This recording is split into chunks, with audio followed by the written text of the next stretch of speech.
side by side with our clients to help them define the leadership approaches which will lead their organizations towards success, we first analyze a snapshot of the present culture and leadership behaviors. We use specific assessment tools and carry out deep structured interviews among the members of the organization at all levels. The most common comments we receive during our interviews are like, "I don't feel like a human being. I feel like a number, an instrument used by the company to attain its financial results." Or, "Objectives come from above, just out of nowhere."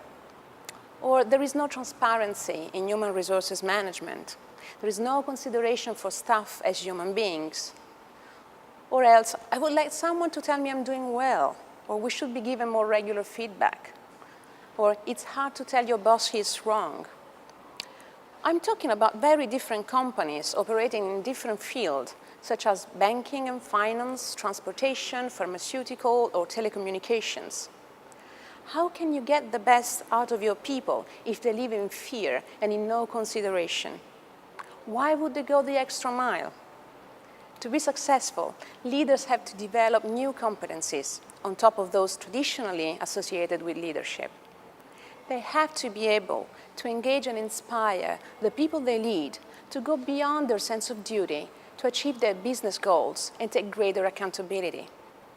The competencies the leaders have to develop have nothing to do with communication techniques or with influence and manipulation tactics, but they are a new way of considering their interactions with others, a sense of the meaning in leading and serving their staff in all honesty, being trustworthy and being able to give trust, being resilient and agile, able to role model the ability to change, and integrity and congruence that make the leader a role model.